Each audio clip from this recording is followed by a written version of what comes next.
Bonjour et bienvenue sur un nouvel épisode du podcast La Pointe. Je suis Christophe Augier, je suis en compagnie de Frédéric Durand. Bonjour Christophe, bonjour à tous. Dans cet épisode captivant, nous explorons la carrière impressionnante de Patrice Péqueur, une figure emblématique du water-polo français. Ancien joueur international des années 90, Patrice a marqué son passage dans plusieurs clubs prestigieux du nord de la France, notamment à Douai, Lille et Tourcoing. Après une carrière de joueur couronné de succès, il a su transmettre sa passion en tant qu'entraîneur, notamment à l'Union Saint-Bruno. Découvrez son parcours inspirant, ses réflexions sur l'évolution du water-polo en France et son engagement indéfectible pour le développement de ce sport. Un épisode riche en anecdotes et en perspectives pour tous les passionnés de water-polo. Allez, c'est parti!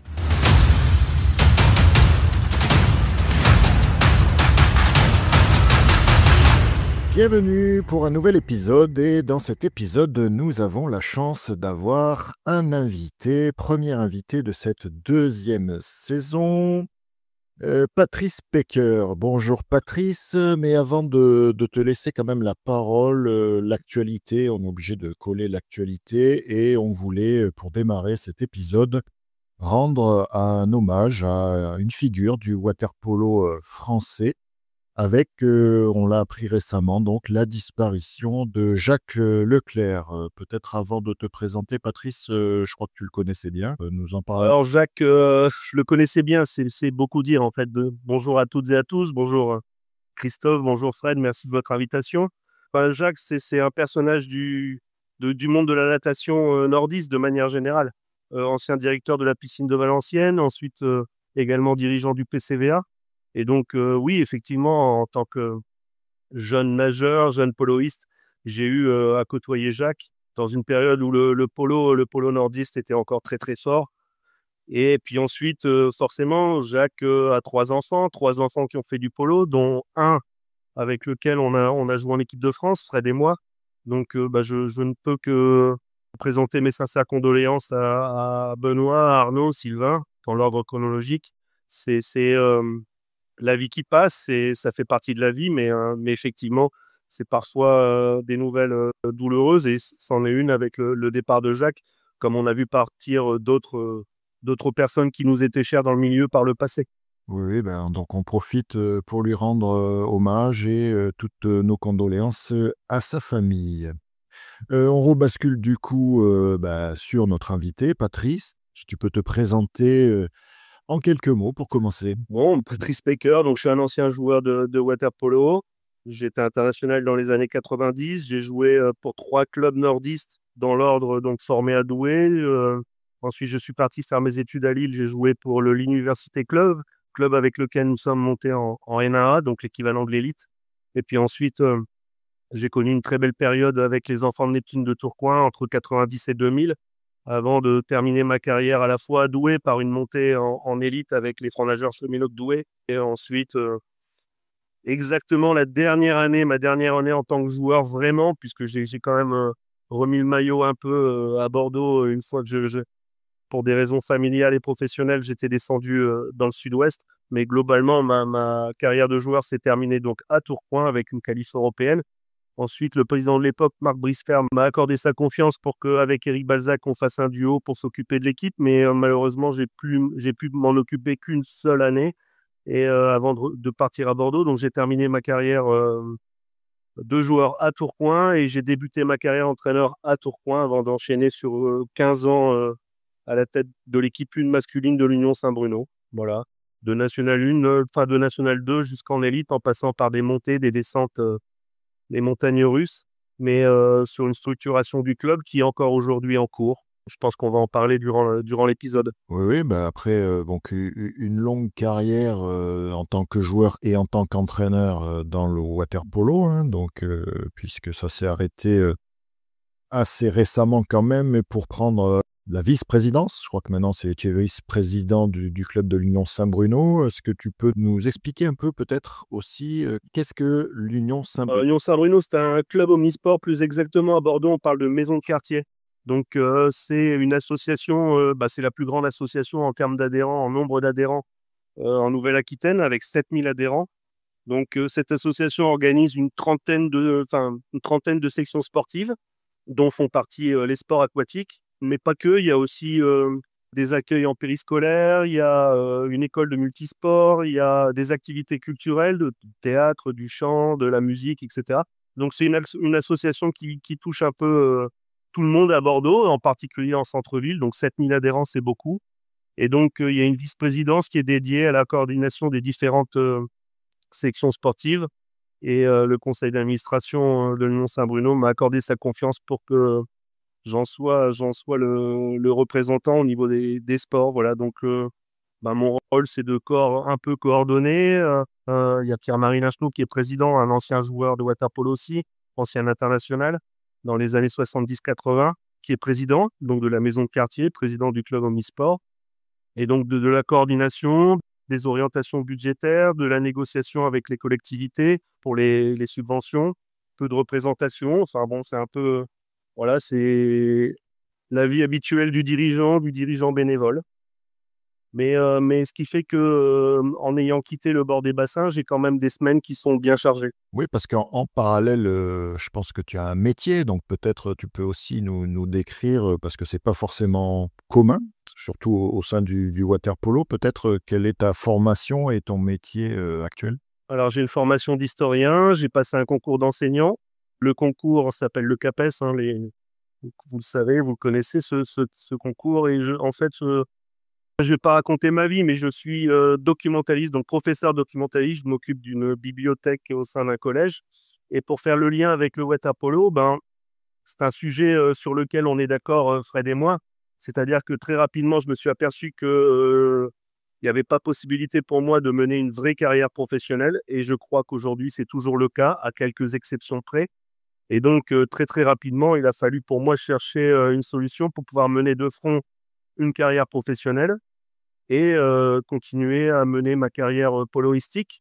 Donc, très rapidement, j'ai eu le bonheur de pouvoir avoir ce concours et de pouvoir mener donc deux fronts. À l'époque, j'avais un statut un peu particulier au sein de l'Académie de Lille. J'avais un contrat de haut niveau avec le rectorat. Donc, très rapidement, ça m'a sécurisé, en fait, de façon à pouvoir m'entraîner 6-7 fois par semaine et puis de vivre les belles années du water polo français au début des années 90 notamment, pour en parler. Des années où le water polo était sur une progression de structure, une progression à ton niveau. Donc, j'ai eu le bonheur de vivre pleinement cette période en même temps que vous, hein. Bon, votre podcast s'appelle La Pointe, mais en réalité, vous étiez tous les deux des défenseurs pointe. Donc, j'ai eu l'occasion de vous rencontrer tous les deux, plus Fred que toi, Christophe. Même si Christophe, on s'est croisés dans le bassin et au bord du bassin. Je me souviens aussi de ton passage en tant que dirigeant à Aix. Enfin, en tant que dirigeant, en tant que salarié, si je me souviens bien. Mais Exact. voilà. Donc, j'ai très vite compris que pour sécuriser ma carrière poloistique, je devais sécuriser ma carrière professionnelle. Et donc, j'ai eu le bonheur d'avoir un concours dans la fonction publique très rapidement. Tu parlais la structuration et un peu la montée du water polo dans les années 90. Donc, tu étais à l'époque aux ENT, les enfants de Neptune de Tourcoing, qui étaient régulièrement qualifiés en Coupe d'Europe et qui a fait quelques bons résultats à cette période-là, si je ne m'abuse. Qu'est-ce que tu peux nous dire? Bon, Fred pourra aussi compléter, puisque vous êtes, je crois même que vous avez été compagnon de chambre pour justement voilà, nous parler un peu de cette évolution du water polo et aussi en arriver peut-être à la situation actuelle où on l'a décrit plusieurs fois, malgré les bons résultats. C'était le cas de ce qu'on a décrit dans le dernier épisode avec le renouveau, je veux dire un petit peu comme ça aussi, des jeunes, que ce soit chez les U16 masculins, féminins, ou bien chez les U18, on s'inquiète un peu quand même de l'avenir du water polo français, sachant qu'on a quand même un petit microcosme, mais qu'on a aussi un peu les mêmes personnes qui sont toujours un peu là à choisir de l'évolution ou pas, justement, parce qu'on est peut-être plutôt même en régression, je vais oser ce mot. Qu'est-ce que tu peux nous dire là-dessus? Oh, c'est un vaste sujet, en fait. Je pense qu'on a le water polo français. J'ai entendu aussi, il y avait un podcast avec Nicolas Mariscaël, quelqu'un qu'on apprécie, qui était un exemple pour nous, jeunes joueurs à l'époque, dans les années 80, Mais cette période correspond à, comment dire, à Henri Serrandour, président de la Fédération française de natation, déjà, toute une équipe autour de lui, je pense à Henri Simon, et évidemment à Jean-Paul Clémenceau, qui avait une réflexion, qui savait tracer un chemin pour le sport qui nous est cher. Or, ça, on l'a perdu à partir du moment où on a changé de président de fédération, parce qu'on peut mettre les pieds dans le plat et dire que Francis Suisse n'a pas été un accélérateur du développement du water polo français. Et Jean-Paul, d'ailleurs, a quitté la fédération au milieu des années 90 pour rejoindre Henri Serrandour à l'époque au CNOSF. Et depuis, en fait, donc ça fait quand même un certain temps, on alterne les périodes où effectivement on peut avoir des résultats qui sont probants et des résultats qui le sont moins, avec une période où, de turbulence, avec la fameuse grève des arbitres, avec la structuration d'union des clubs, d'abord autour d'une association, ACWF, et puis ensuite, après, avec la création obtenue de haute lutte par Marc Rouzia de la Ligue promotionnelle du water polo français, donc la LPWP. Et je pense qu'à partir de ce moment-là, on a loupé le virage, en fait, pour des raisons internes et pas uniquement liées aux dirigeants de la FFN, hein. Il y a aussi une part de responsabilité qui est à prendre, que les dirigeants du water polo français, enfin plus exactement les dirigeants des clubs français ont à prendre. Et donc, on a loupé le passage du sport tel qu'on le connaissait dans les années 70-80, le sport associatif, le sport passion. On a loupé le passage au sport professionnel en ne vendant pas notre championnat. Le championnat aujourd'hui, le championnat élite, quand je dis le championnat, c'est les championnats, parce qu'on a un championnat féminin, puis il y a d'autres championnats qu'on pourrait aussi valoriser qui ne le sont pas. On a loupé ce passage-là. Il y a eu des raisons exogènes aussi, évidemment. Le sport a changé, la société a changé, le regard sur le sport a changé. Le bénévolat, on est on est en plein dedans, hein. Le bénévolat est à l'heure actuelle en crise. Et donc, on a loupé ce passage du sport loisir, du sport loisir de compétition, loisir de passion, ou compétition de passion, comme vous voulez, à un sport plus professionnalisé. Donc, on en est arrivé aujourd'hui à demander au club de se professionnaliser, alors qu'on n'a pas le modèle économique en face. Et ce qui devait arriver arriva, c'est-à-dire qu'on a eu la bulle des Jeux de 2024. Il y a des clubs qui ont mis les moyens pour essayer de se structurer, mais des moyens avec des subventions essentiellement, pas de rentrée d'argent privée ou très peu. Et donc, la bulle a explosé après les Jeux et aujourd'hui, on est avec des championnats ou des clubs qui sont en difficulté. Donc, on a vu Noisy repartir en National 2, Tourcoing disparaître pour réapparaître sous une autre association qui porte un peu le même nom, Douai de la même façon, Aix-les-Bains, Reims dernièrement. Donc, ça commence à faire beaucoup. Alors, ce phénomène-là, c'est pas un phénomène qui est propre au water polo, puisque avec Fred, on a un peu une vue d'ensemble de l'ensemble des sports et il y a pas mal de clubs de handball en difficulté, il y a pas mal de clubs de basket en difficulté également.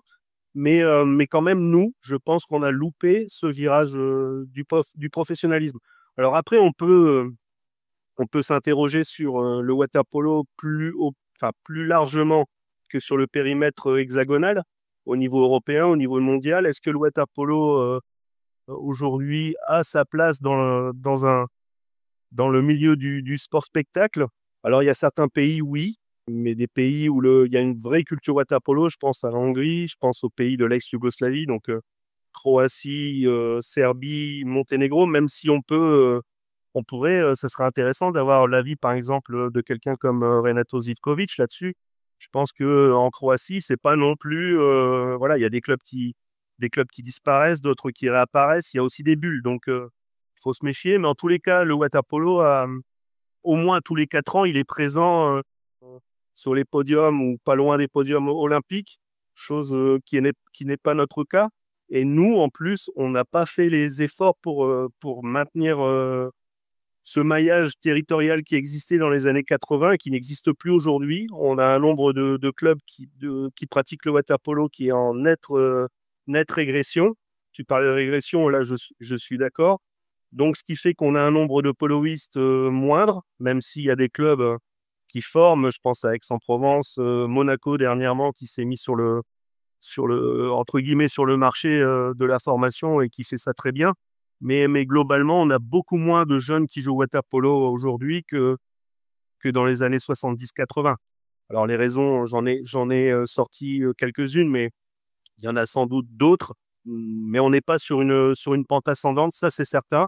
La bulle des Jeux Olympiques a explosé. Aujourd'hui, le water polo est dans son plus simple appareil. En fait, Bordeaux qui monte en première division, moi j'en suis ravi. Mais est-ce que c'est aujourd'hui la place de Bordeaux d'être en première division? J'en suis pas absolument certain. On a une structure qui est encore perfectible. On essaye d'améliorer. Une chose qui est certaine, en tous les cas, entre Pierre-Marie Lingenot, les dirigeants, je pense à Michel Mété, Giacomo Brisielli dernièrement et moi, c'est que notre souhait, c'est de s'inscrire dans la longévité. Donc, il est hors de question de faire des coups pour ensuite disparaître. Ça, c'est clair dans notre esprit. Donc, on essaye de faire avec nos moyens, de progresser, de faire progresser les moyens, de structurer la section pour que les joueurs aient de bonnes conditions pour pouvoir performer.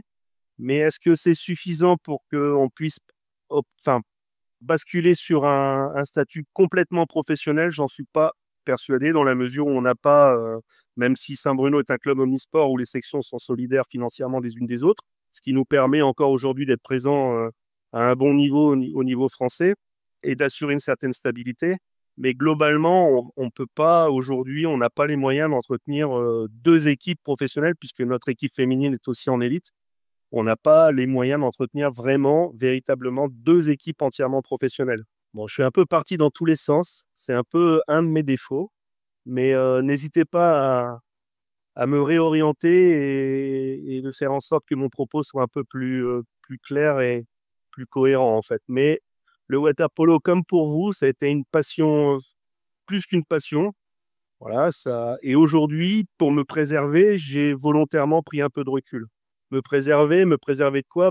Toutes les bêtises, de toutes les politiques à court-termistes qui ont été menées, les opérations commando, la préservation des intérêts des uns et des autres, puisqu'il y a eu pendant longtemps un ou deux clubs impliqués au niveau fédéral qui menaient la danse. Et j'ai été extrêmement déçu par l'échec de la LPWP. Et j'en profite pour dire un mot concernant Marc Crouzia, qui était devenu un ami. Alors, moi, j'ai eu la chance de pouvoir le croiser en tant que joueur dans les bassins. Il terminait sa carrière.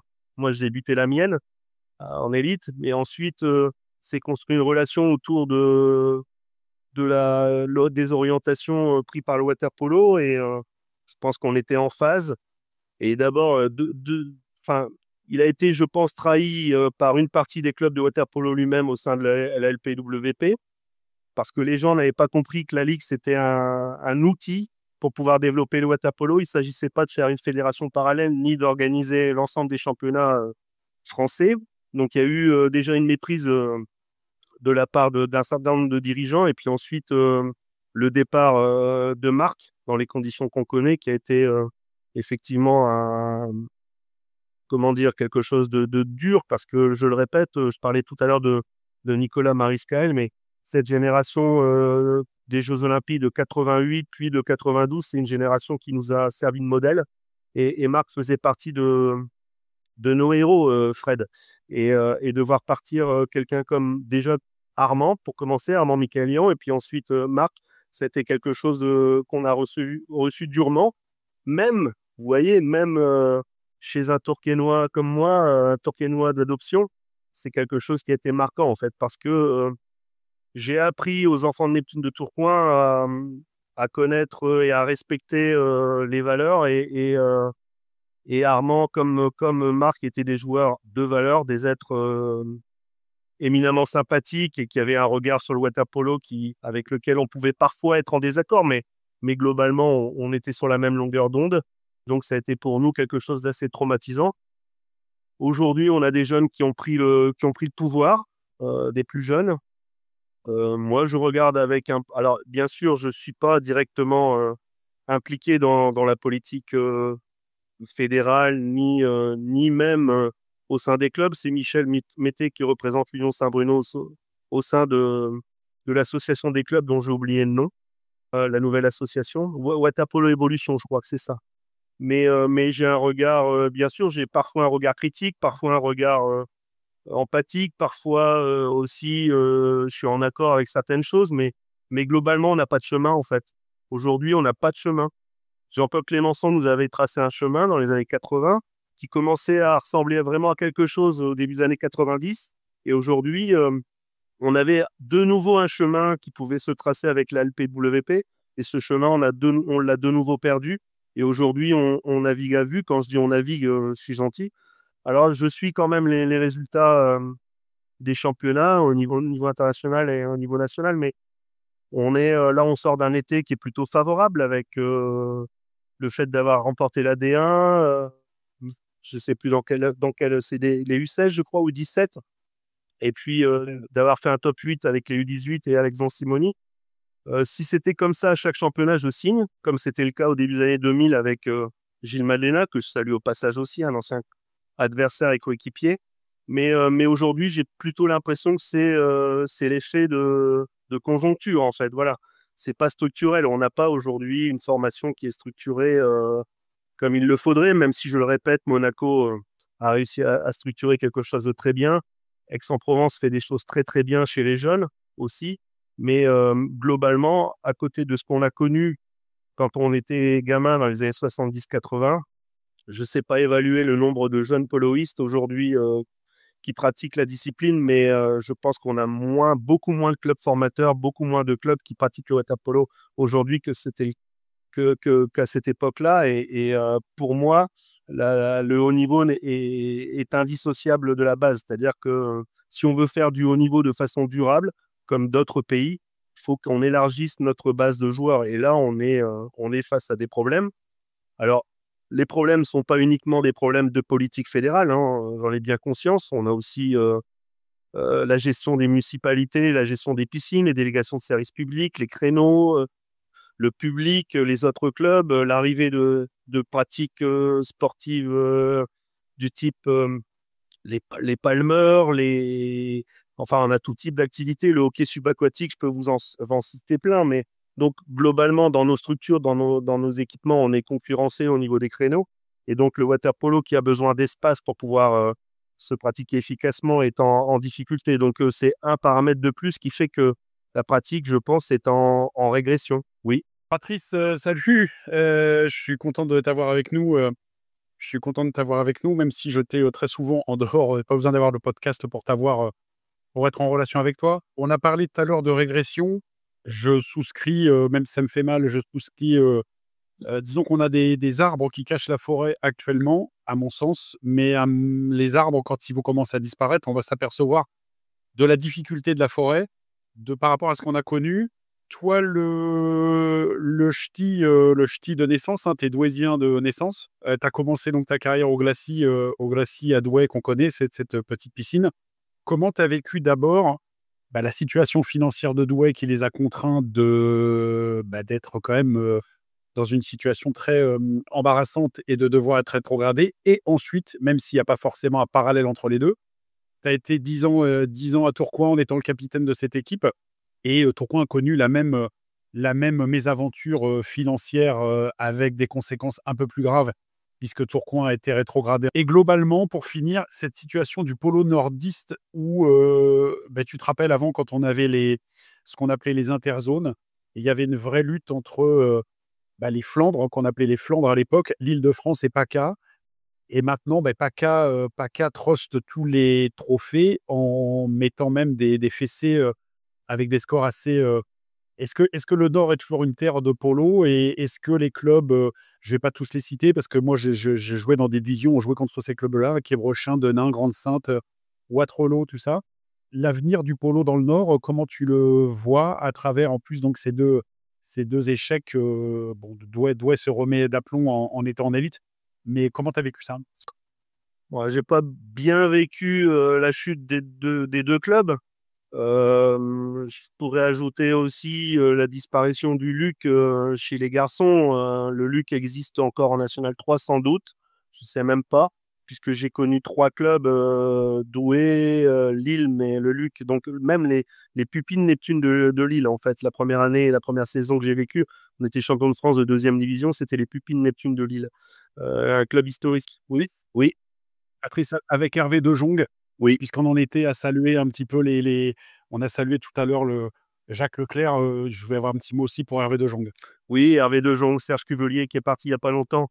Hervé, je l'ai oublié, c'est vrai, j'ai oublié dans mon énumération de personnes importantes, et importantes pour moi, mais importantes pour le water-polo nordiste. C'est Hervé De Jong, effectivement, il faut lui rendre grâce. C'est quelqu'un qui aimait le polo, qui a aussi permis à ma génération de rêver. Et c'est vrai que il est pas étranger au fait que une fois le bac en poche, parce qu'à l'époque les francs nageurs de Douai jouaient en National 2, National 3. Moi j'avais quelques ambitions, hein, ayant connu déjà une sélection chez les cadets à l'époque, une sélection nationale, et pas étranger au fait que je sois allé à Lille plutôt que vers Tourcoing à l'époque. Donc Hervé qui a été très important pour moi, et c'est vrai que il est parti maintenant depuis très longtemps, et c'est bien, Fred, que tu l'aies remis dans le discours. Bah, le polo nordiste, en fait, j'ai mal vécu le, les dévissages de Douai et Tourcoing. Alors, Douai, moi, je pense que Tourcoing, vu le niveau d'endettement et là où on en était arrivé à Tourcoing, je pense que il était plus possible de faire autrement que de passer par la liquidation. Après Douai, j'avais une vision un peu différente, hein. Le déficit était certes important, mais je pense que le groupe qui a appris tardivement par le président Alain Canon que la situation du club était telle, le groupe s'est un peu précipité pour liquider l'affaire. En fait, je pense qu'il y avait possibilité de faire autrement. Maintenant, il y a des gens qui se sont présentés, qui ont repris le flambeau. Malheureusement, je constate que, historiquement parlant, on n'est pas sur les mêmes pas. Alors, je sais bien que les symboles représentent pas grand-chose des fois, mais franc nageur, pour moi, c'est quelque chose d'important. Cheminot, c'était important. Je sais bien, encore une fois, que la SNCF n'était plus partie prenante dans le club depuis un certain nombre d'années.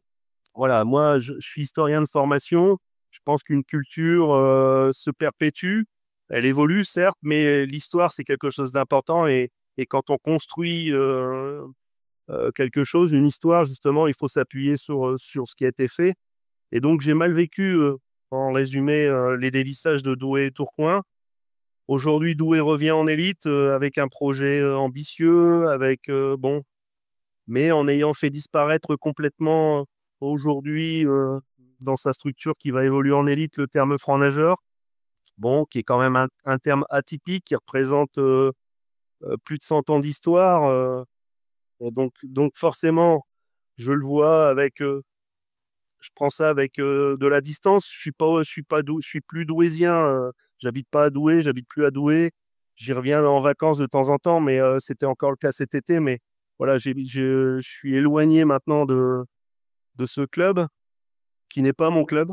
Mon club, c'est les Francs Nageurs Cheminots de Douai. C'est celui avec lequel j'ai grandi. C'est celui avec les dirigeants de l'époque qui nous ont fait grandir toute une génération. Je pense à Mathieu Canon, Bertrand Brochot, Hervé Cabre qui nous a quittés aussi, Eric William.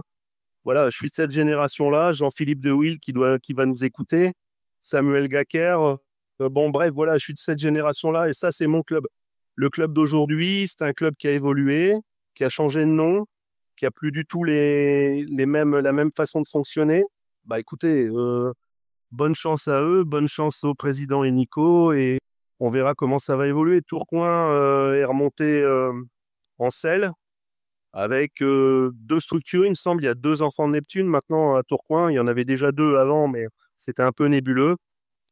Je pense qu'il y a un travail qui a été fait chez les jeunes par Jonathan Gesquier qui est appréciable. C'est un club qui est reparti en National 3. Tout à l'heure, tu as parlé de National 2, mais il monte cette année de N2 en N3. Avec ce qui fait la spécificité du water-polo à Tourcoing, je leur souhaite également bonne chance. Je suis plus non plus à Tourcoing. Le dirigeant historique de l'époque, Guy Dom, a lui aussi disparu. Marc Brisfer, à l'époque, avait repris le flambeau difficilement. Maintenant, Marc vit et coule des jours heureux à Carouge, un club que tu connais, Fred. Donc, bah, écoutez, je pense que le nouveau président, c'est Monsieur Mercier-Chaplin. Voilà, bah, je lui souhaite de réussir là où les dirigeants tourquenois avaient réussi pour perpétuer une histoire à plus d'un siècle. On ne peut que souhaiter longue vie aux enfants de Neptune, comme on le dit chez les Tourquenois, les enfants de Neptune. Mais j'avais déjà mal vécu le fait que les enfants de Neptune deviennent les enfants de Neptune de l'île métropole, parce qu'on ne peut pas dissocier le water-polo de la ville de Tourcoing, pour moi. Ça, c'était dans les années 2000, au début des années 2000. Mais voilà, je ne l'ai pas bien vécu. Avec les anciens, on est en contact de temps en temps, et je pense qu'on est tous dans ce cas-là. Il y a un compte qui tourne sur Facebook, qui tourne bien, qui s'appelle La légende des enfants de Neptune de Tourcoing, que je suis avec passion. Je remercie la personne qui l'alimente de façon très historique et très factuelle. Mais je souhaite aux deux clubs bonne chance. Après, je dis quand même une chose sur cette affaire-là, c'est qu'il faut jamais, et je pense qu'à Tourcoing, ils en ont conscience, à Douai un peu moins, il faut jamais balayer du revers de main ce qui a fait l'histoire d'un club. C'est une culture, c'est une histoire, il faut toujours respecter ces choses-là. Et je sais que c'est pas toujours le cas à Douai, je le déplore. Voilà, je suis ça à distance. J'espère que le water-polo regagnera ses lettres de noblesse à Douai.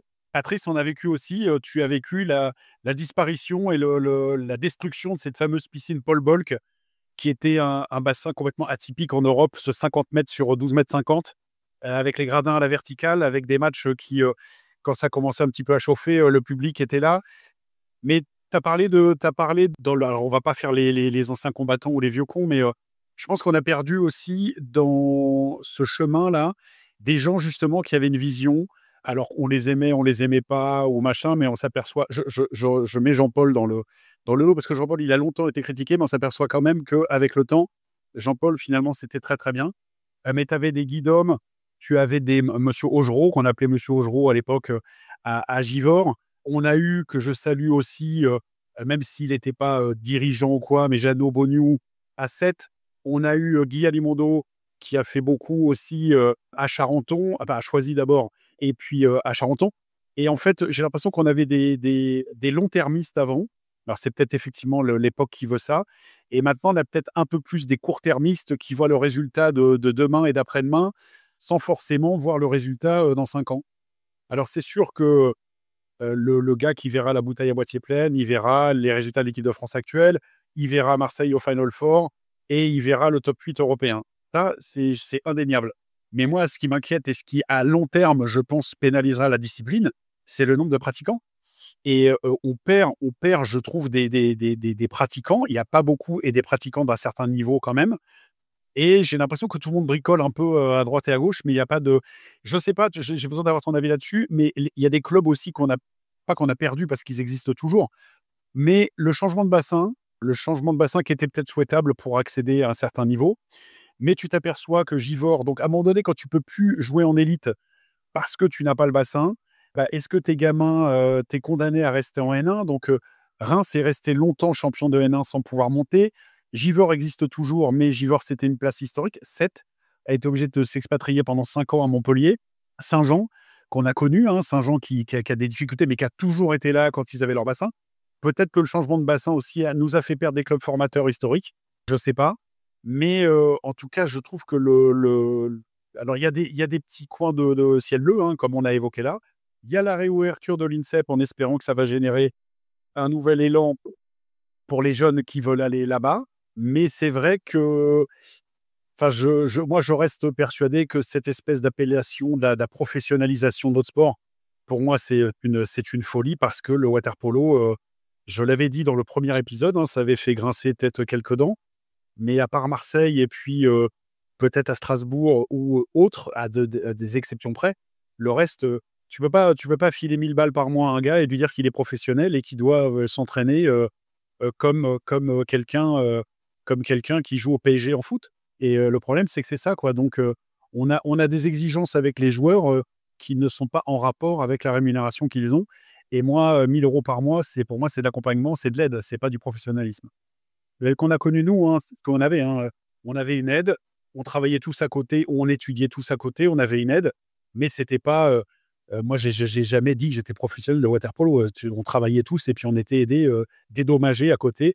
Et ça permettait, en tout cas, de jouer l'esprit tranquille parce qu'on savait qu'après, on pouvait arrêter du jour au lendemain, on avait quelque chose derrière, donc on n'était pas inquiet. Ouais, tout à fait. Bah, je partage ton analyse. Quand je parle de professionnalisation, c'est pas uniquement la professionnalisation des joueurs, c'est aussi, on a loupé, je pense. À l'époque, il y avait une formation de cadre. Souvenez-vous, dans les années 50, 60, il y avait Pushko Lemeni qui avait mis en place une formation de cadre. Moi, j'ai d'ailleurs appris à jouer au water polo avec quelqu'un qui avait été formé par Pushko Lemeni, Constant Gras. Et on a aussi loupé la formation des cadres, en fait. Tu parlais de Jeannot, tu parlais de Guy Alimondo. C'est des gens qui avaient appris sur le terrain et qui ont transmis. Mais dans la foulée, il y a eu une rupture, en fait. Nous, on a connu l'arrivée des premiers entraîneurs étrangers professionnels. Mais parallèlement, en fait, Jean-Paul avait pensé à ça en mettant en place le Bézanne. Mais parallèlement, il n'y a pas eu une formation de cadre digne de ce nom, même si je sais qu'il y a eu des BE2, il y a eu des brevets d'État globalement, mais ça restait très général. Et des cliniques organisées par la fédération, des cliniques de formation d'entraîneurs, quelles sont les priorités chez un éducateur, etc. On n'a pas eu véritablement ce genre de mouvement non plus, en fait. Ça fait partie du package. Ça vient alourdir encore un peu plus la barque. Aujourd'hui, on a des autodidactes qui sont parfois bien. Je pense à Fabien Vasseur, par exemple, qui est un autodidacte, mais qui date de notre génération, en fait. Mais chez les jeunes entraîneurs, je pense qu'il y a un manque énorme de connaissances du water polo. Et pas que du water polo, sur ce qu'est un groupe, sur ce que sont les jeunes, etc. Donc, en fait, on a aussi loupé le virage à ce niveau-là, au niveau de la formation des cadres. Bon, bah, avant, ils étaient bénévoles.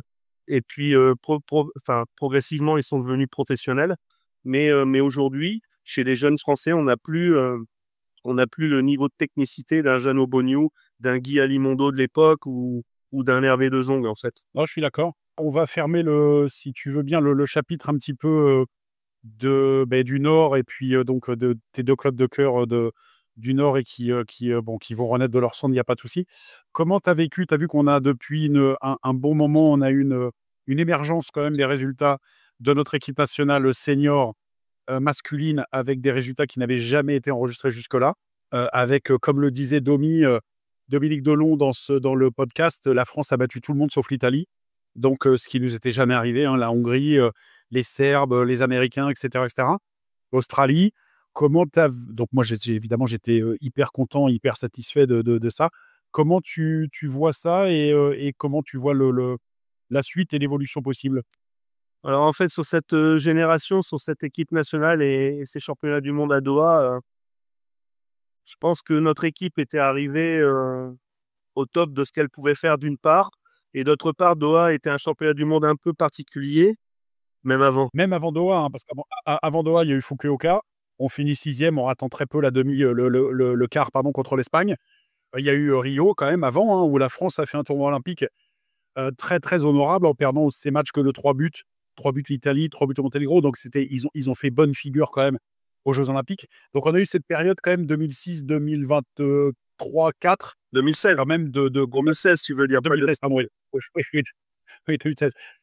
Qu'on n'avait jamais trop connu auparavant. Et donc, vas-y, je te laisse reprendre. Bah, en fait, je pense qu'il y a eu des moyens qui ont été attribués à cette génération, à cette équipe. Comme l'avait connu notre équipe de France des années 80, de la fin des années 80, il y a eu énormément l'équipe de France. Il y a eu des programmes de préparation qui étaient très ambitieux, qui étaient très, très charpentés. Et donc, cette génération a bénéficié de ça aussi. En parallèle, le Cercle a continué à bien travailler. On parlait de club professionnel, mais je pense que le Cercle est le seul club en capacité aujourd'hui de proposer une équipe, une structuration professionnelle. Et il y a pas mal de joueurs qui sont passés par le Cercle de cette génération-là. Mais en fait, c'est parti d'une opération commando. 2016, bon, on est passé par un trou de souris, mais on est passé, c'est vrai, avec une génération qui avait connu, pour certains, je pense à Mehdi Marzouki, qui avait connu l'INSEP encore, avec Gilles Madlena. Et donc, cette génération est arrivée, elle est montée en puissance, elle a fait de bons résultats sur le plan international. Elle est arrivée au top à Doha dans un championnat du monde qui était un peu particulier parce qu'il était placé la même année que les Jeux Olympiques.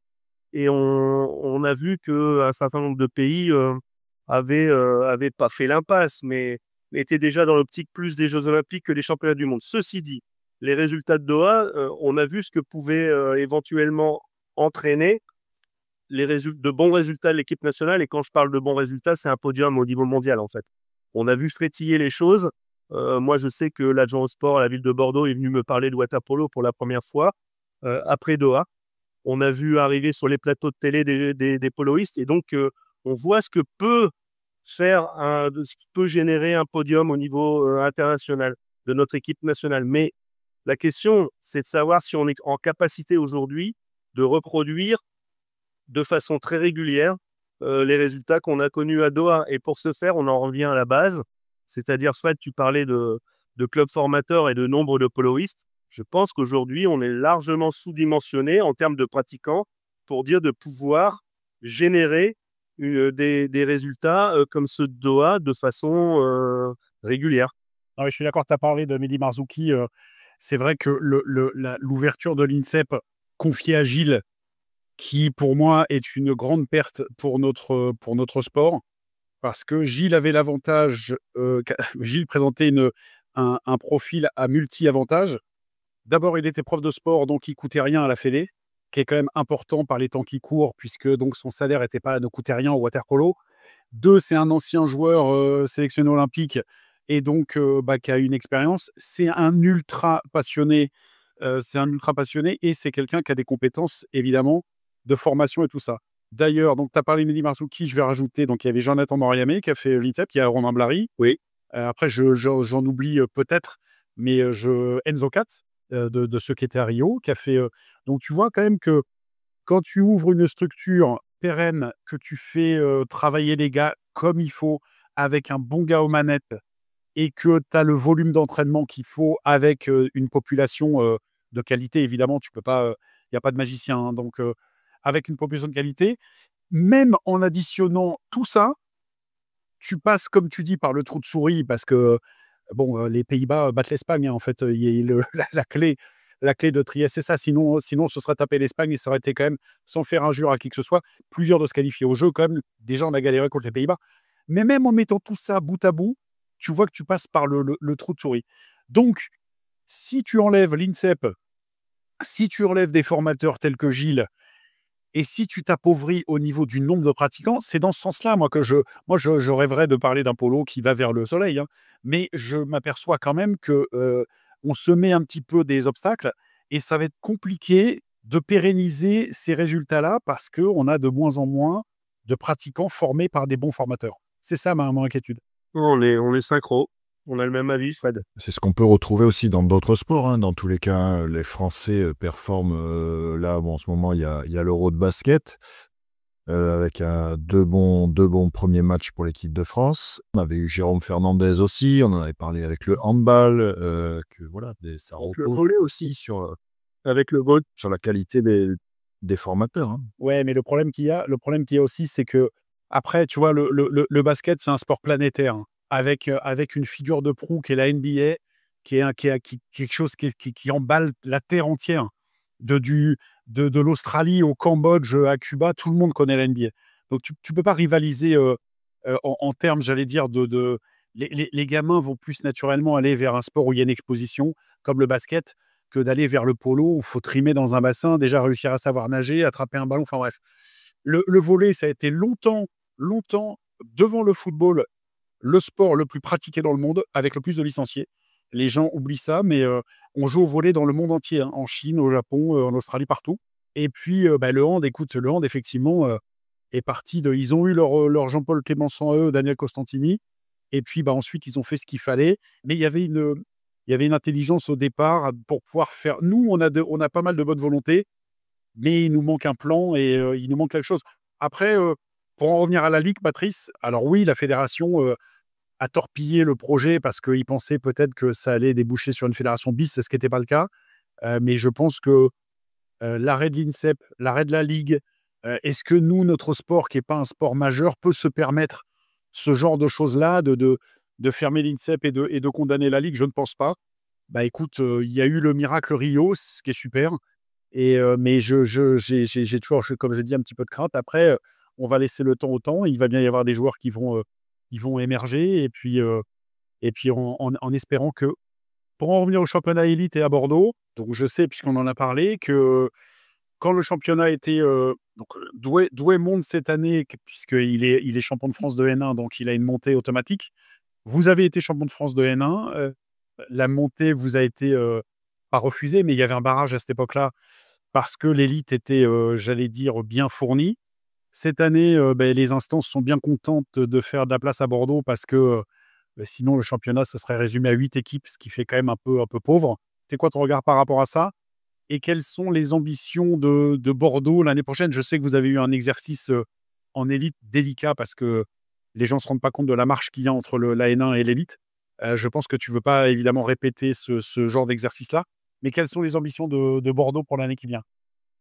Alors déjà, cette montée en élite, en fait, on nous l'a proposé, c'est vrai, parce qu'effectivement, l'élite commençait sévèrement à se déplumer. Alors 9, c'est un peu mieux que 8, c'est quand même, pour moi, encore insuffisant en termes de maillage, mais bon, peu importe. Tu as raison de dire que l'année précédente, on avait terminé champion, on n'était pas monté directement, mais ça, c'est comment dire, c'est révélateur du mal qui nous ronge depuis maintenant très très longtemps. C'est ces changements de.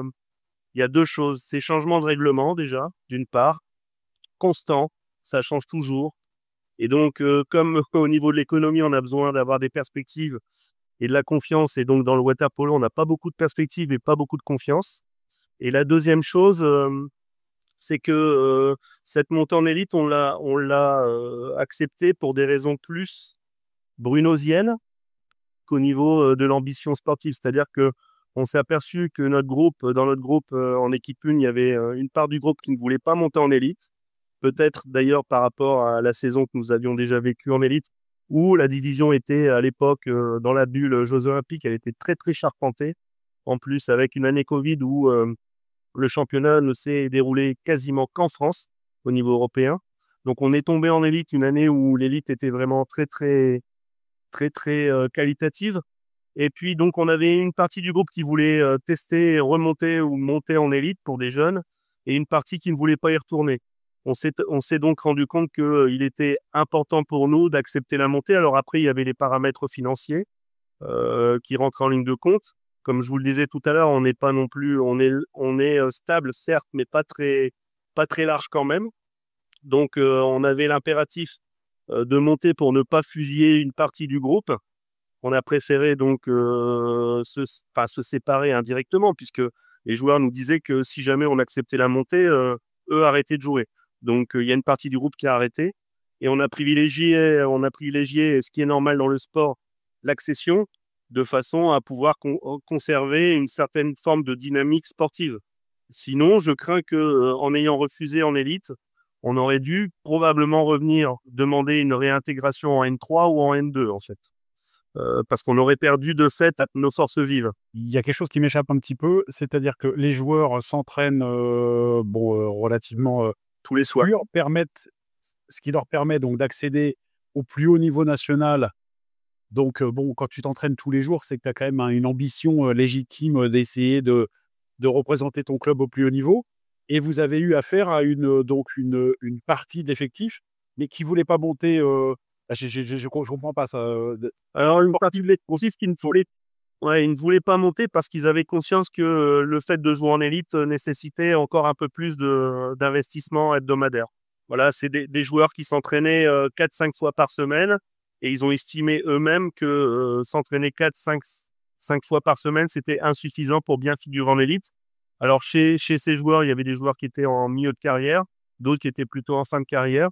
Et donc, voilà, ils nous ont exprimé clairement leur souhait de ne pas monter en élite, de continuer à jouer en N1 à leur rythme. Moi, je pense quand même que si tu fais 5 séances par semaine de 2h30 chacune, comme c'est à peu près le cas, si tu fais 12h30 de sport et que tu les fais bien, correctement, bien entraînés, bien travaillés, ça te permet quand même de jouer 2 périodes en élite. Faut quand même pas exagérer. Je suis d'accord avec toi. Tu n'auras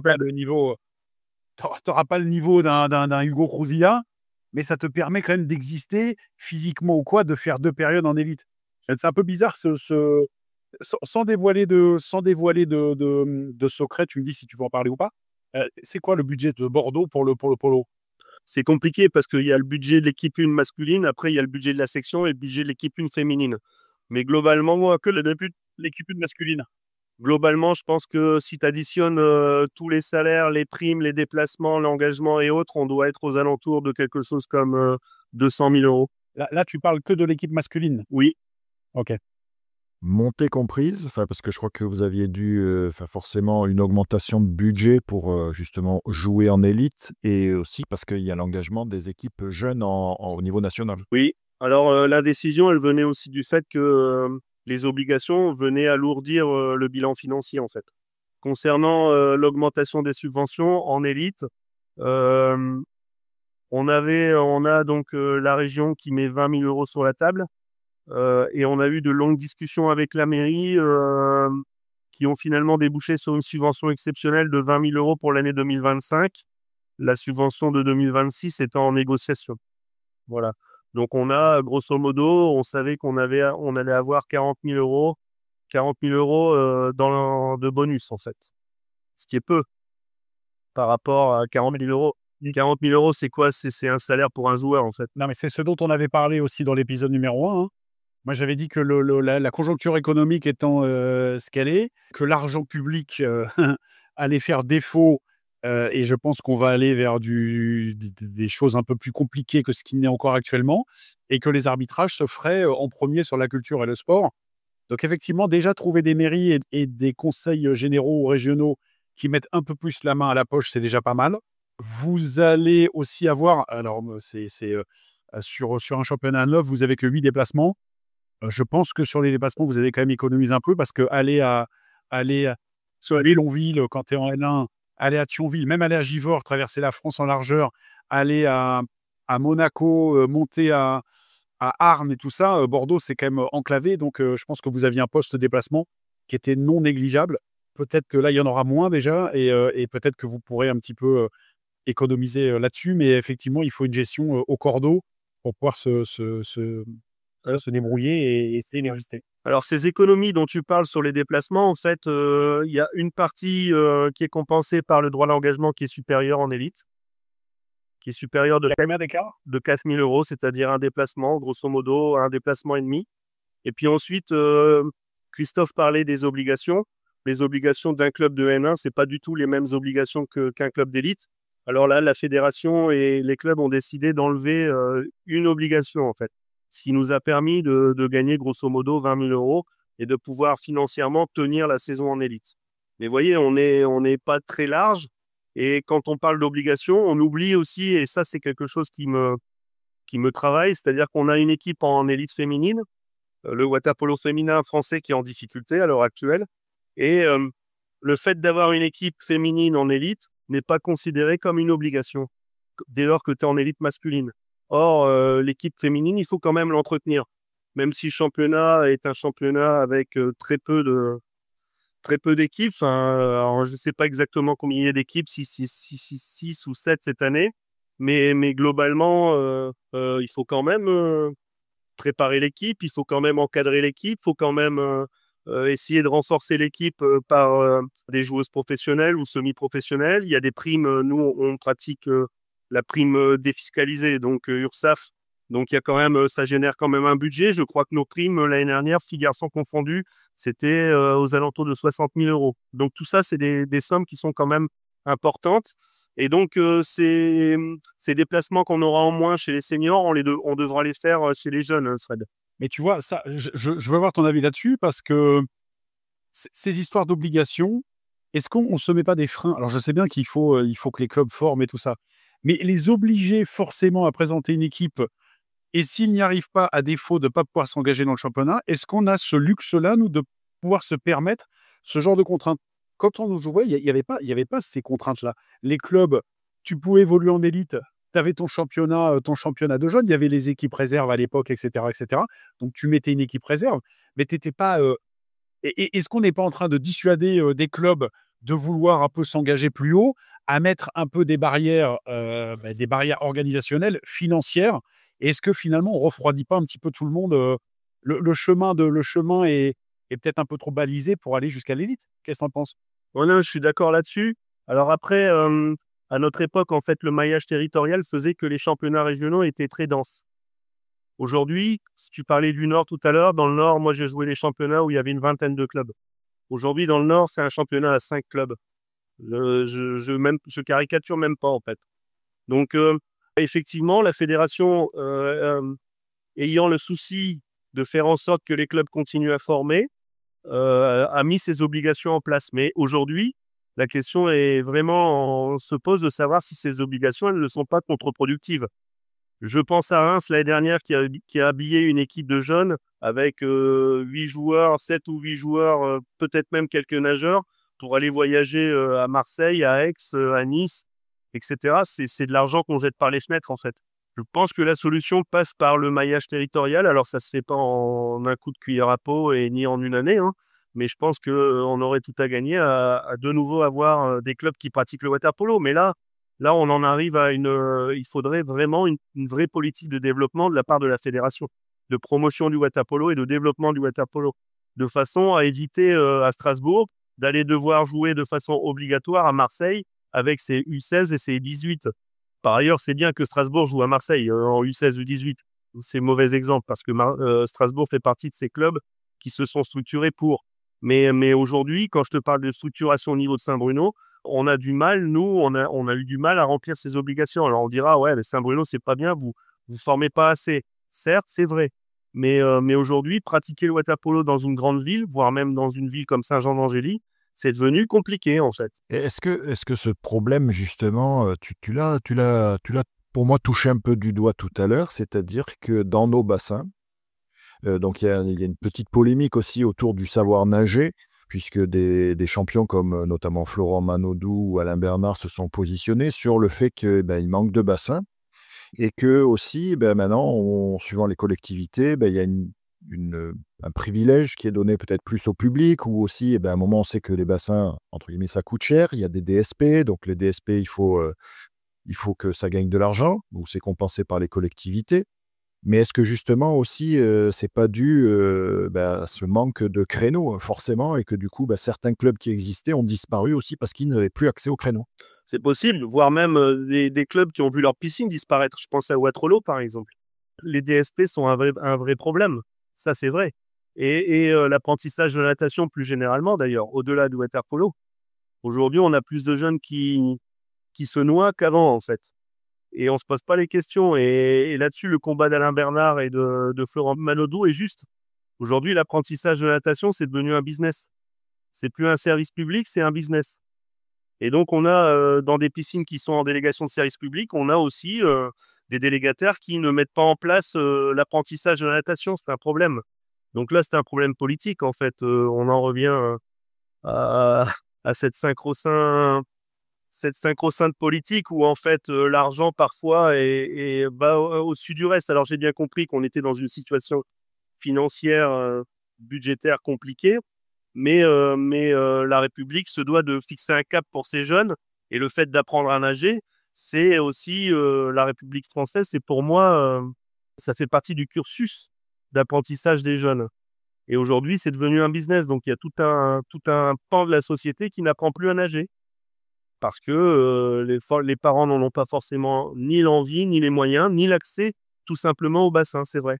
Pour en revenir juste avant le sujet d'avant, sur l'obligation pour les clubs d'élite d'avoir des catégories d'âge partout, l'Italie forme très bien et a un bassin de population qui est élevé, mais Recco n'a jamais eu, Pro Recco n'a jamais eu comme contrainte de devoir présenter une équipe dans toutes les catégories d'âge, sinon ils n'auraient jamais pu se présenter en Serie A, et ça n'empêchait pas Recco de gagner des Ligues des Champions à tour de bras.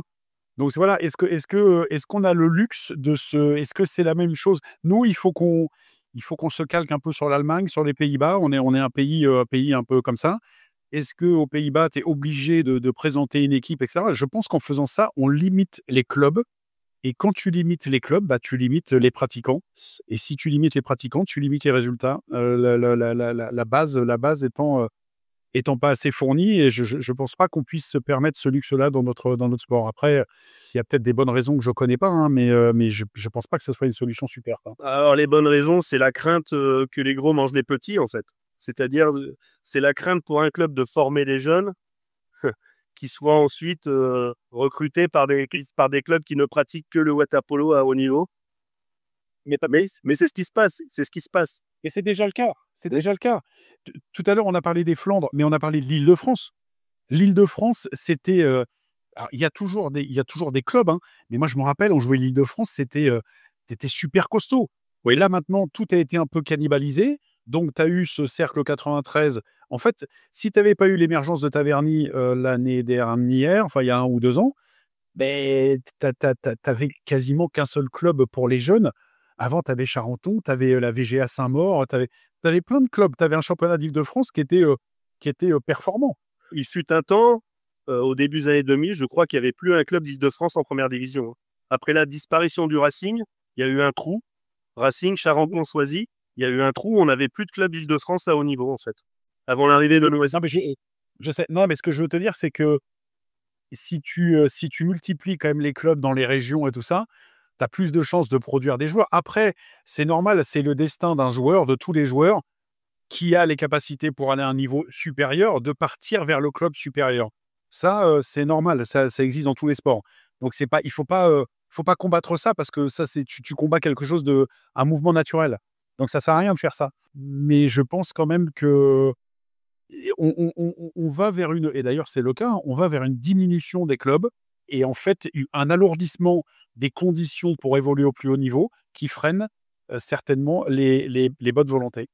Moi, je veux dire, Saint-Jean, tu vois, je prends l'exemple de Saint-Jean. Alors, Saint-Jean, ça a été le miracle permanent parce que 8000 habitants, 3e d'élite, etc., qui avait même une équipe féminine, qui l'a toujours, mais qui avait une équipe féminine en même temps, pourquoi Saint-Jean, l'histoire est la même en fait, pourquoi Saint-Jean ne peut pas avoir un nouveau Chauvrot, un nouveau Hardy, etc., un nouveau Guino, qui sont nés là-bas et qui ont été formés là-bas.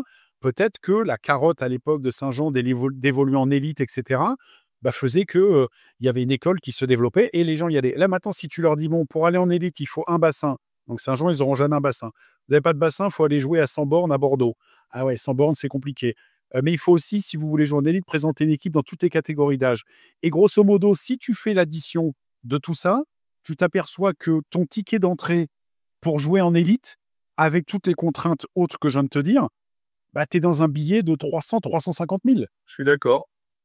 Et 300-350 000, ben, tu n'as que les grandes villes. Hein. Regarde, maintenant, hein, Strasbourg, Marseille, Nice, Monaco, Aix. Aix, c'est pas une grande ville, mais c'est Montpellier. Stras, 180 000 habitants quand même. Ouais. Oui, non, mais oui, c'est pas 500 000 habitants, mais c'est pas une petite ville, je suis d'accord.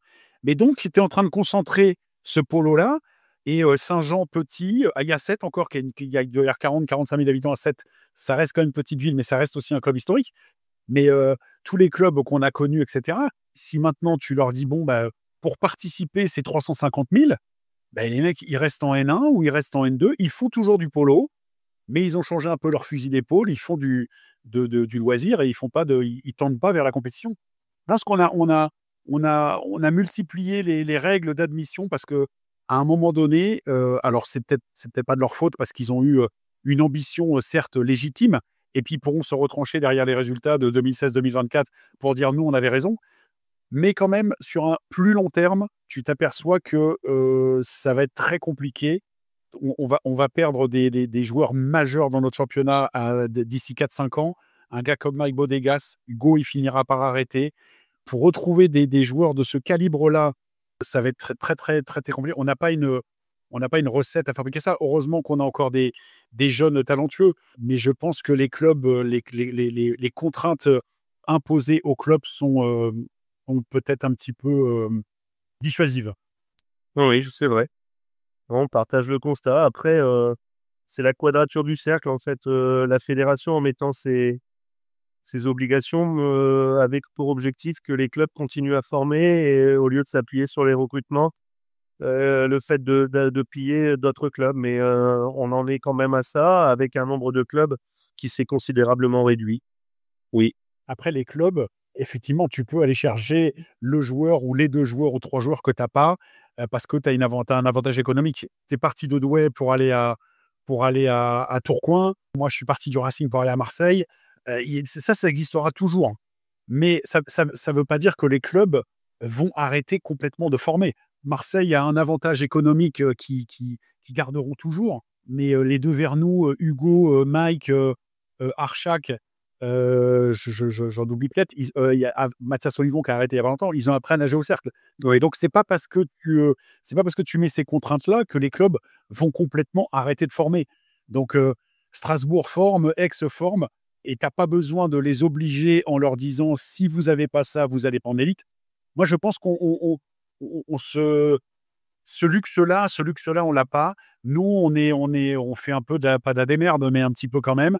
Et je pense qu'on a été trop vite en besogne et on a imposé trop de contraintes qui sont pas des contraintes adaptées au water-polo et pas au water-polo français.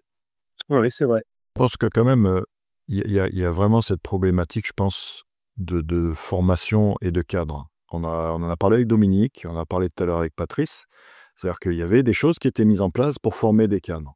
Là, on en avait parlé brièvement aussi, mais quand il y a eu bon, je pense que le moment était mal choisi. Je reviens là-dessus, mais quand il y a eu la réunion fédérale pour faire venir les entraîneurs avec l'entraîneur national, où je crois qu'il y avait 0 voire 1 entraîneur d'élite et il y avait des entraîneurs de N2, N3, il y a un problème. Il y a un problème. Maintenant, effectivement, je pense qu'il y a peut-être aussi un problème de génération où certains jeunes, entre guillemets, pensent savoir ce qu'il faut faire, etc.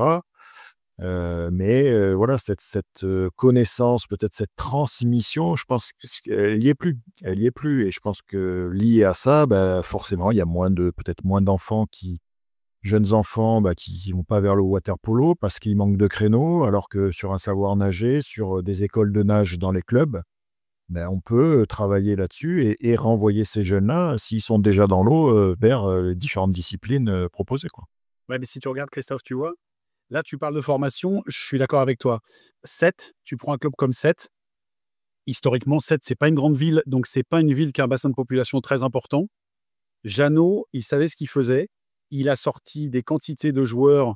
Alors, soit tu vois, on parlait des joueurs qui vont dans les clubs pour progresser. Gilles, il est parti à 7, il avait 15 ans. Vincent Donardi, il est parti, il avait 17-18 ans. Et Bruno a suivi, Bruno Drioc. Mais il y avait un savoir-faire, une écoute et donc une transmission.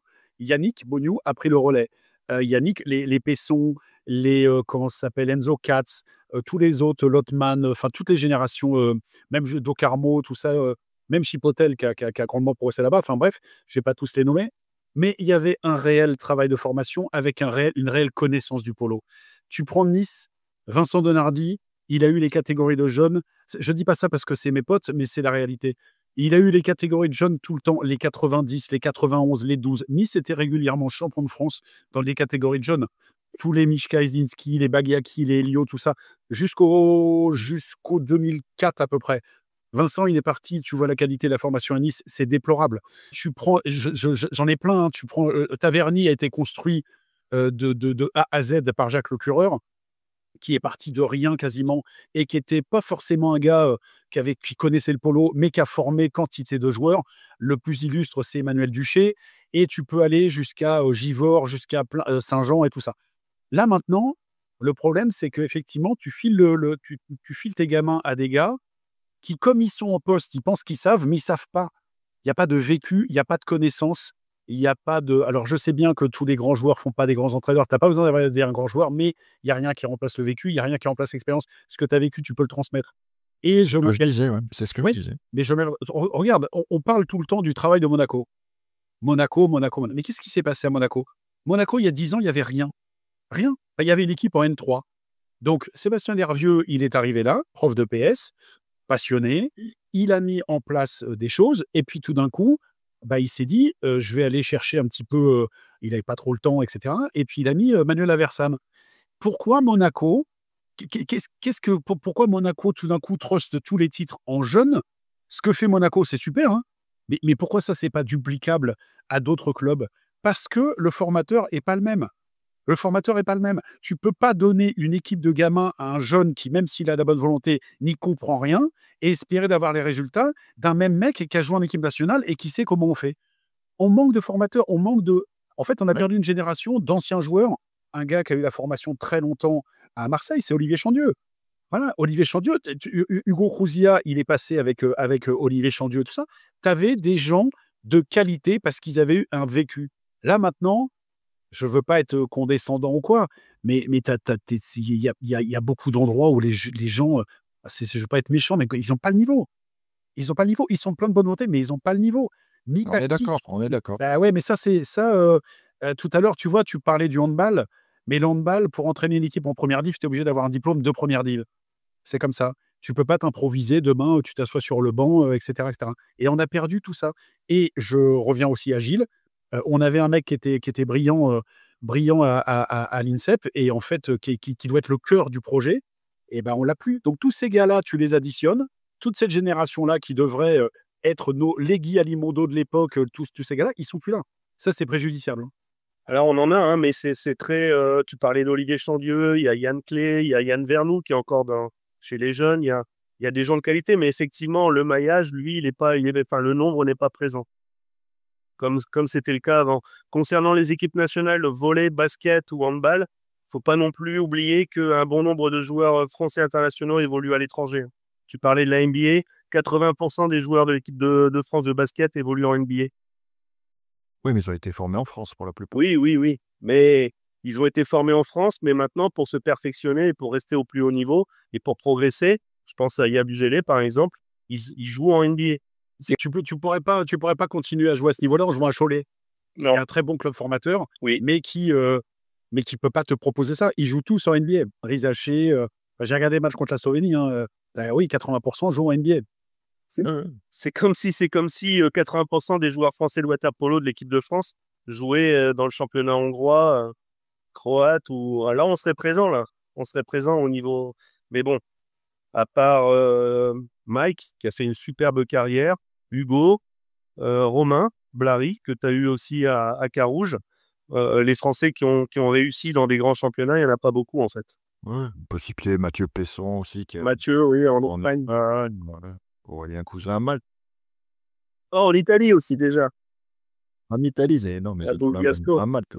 On a déjà évoqué beaucoup de sujets, dans cet épisode, mais quelque chose qu'on a évoqué déjà avec, plusieurs de nos intervenants, des anciens du monde du water polo qui ont cette expérience qu'on a évoquée. Quel est ton avis ou ton regard, sur, bon, il y avait la tentative tout à l'heure, on l'a évoqué aussi, hein, la LWP, d'une fédération, en tout cas d'une éminence qui pourrait piloter, de façon un peu plus indépendante le water polo français. Quel est ton avis là-dessus? Ben, en fait, moi, je suis un fervent partisan de la Fédération française de water polo, mais c'est pas pour autant, en créant cette fédé, c'est pas pour autant qu'on réussirait d'un coup de baguette magique à développer le water polo. Donc, en fait, enfin, comment dire, je suis interrogatif. Voilà. Je me dis que d'un côté, on a l'exemple des sports de glace et de la Fédération française du hockey sur glace. Et puis, je me dis aussi que d'un autre côté, on est arrivé à un tel niveau de licenciés qu'on serait peut-être inexistant, faible, trop faible pour pouvoir faire fonctionner une fédération. Donc, je pense qu'il y a une étape intermédiaire, j'ai évoqué tout à l'heure, qui est l'émergence d'une ligue pour remettre un peu l'église au milieu du village et refaire des championnats élites, des championnats moteurs, la partie visible de ce qui pourrait être un iceberg. Peut-être que c'est une solution intermédiaire. Aujourd'hui, créer une fédération française de water polo, c'est peut-être mettre la discipline encore un peu plus en difficulté. Tu m'aurais demandé ça il y a 20 ans, ou 20-25 ans, j'étais à 100% pour la création de la fédération. Aujourd'hui, vu notre niveau, vu le nombre de joueuses et joueurs, je suis beaucoup plus interrogatif. Non, mais moi, quand je soulevais la possibilité d'avoir une fédération indépendante de water polo, c'était uniquement si demain tu étais une discipline parmi tant d'autres dans la FFN, mais que la FFN joue le jeu de ton développement et de ton émancipation, j'allais dire, il n'y a pas de raison de partir. En Italie, la FIN, c'est la même chose que la FFN. Hein, l'équipe d'Italie de water polo dépend de la FIN, mais la FIN met les moyens sur le polo, met les moyens sur la natation aussi, mais sur le polo. Et donc, le polo a une vraie place. Quand on a invité Laure Gautreau, qui nous dit que sur 30 membres, normalement, si tu fonctionnes par péréquation, vu qu'il y a 4 disciplines, sur 30 membres, tu dois avoir entre 7 et 8 membres du polo. Et qu'il y en a 2, donc il y avait elle et je ne sais plus, Christophe Medra, mais Non, je ne saurais pas. donc tu te dis que ça montre un petit peu ta place. C'est-à-dire que tu as 1% du conseil d'administration, du conseil fédéral, pardon, qui vient du water polo. Donc, à un moment donné, si ta fédé, elle joue le rôle, mais il n'y a pas besoin de créer une fédé indépendante, mais à force de passer des années avec des présidents de la fédération qui se succèdent et qui s'en foutent, hein, il ne faut pas quand même exagérer, on ne va pas se mentir. On l'a connu tous les deux avec Francis Luis quand il nous servait ses discours abracadabrantesques, comme disait quelqu'un. On n'a jamais eu un président de fédé vraiment, depuis Henri Serrandour, impliqué complètement dans le projet du polo. Henri Serrandour qui venait du polo, donc évidemment ça aide. Mais moi, face à l'absence de perspective fédérale, au bout d'un moment, oui, il faut peut-être partir de là et il faut peut-être créer son truc. Bon, la deuxième personne qui faisait partie du comité directeur, c'était Benjamin Mercier. C'est Benjamin Mercier. Oui, ok.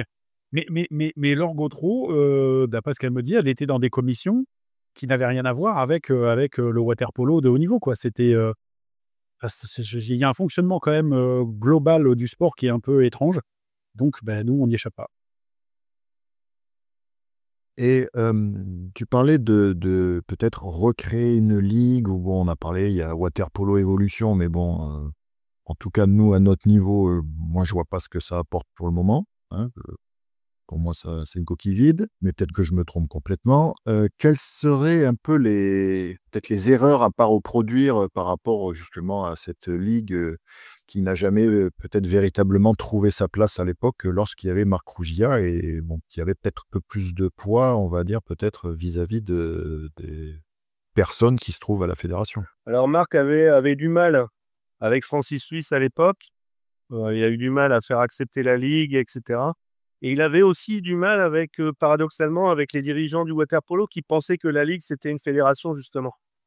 Et donc, son travail, c'était d'essayer de recentrer à chaque fois les débats en promotionnant uniquement les championnats élites. On avait un temps envisagé la deuxième division.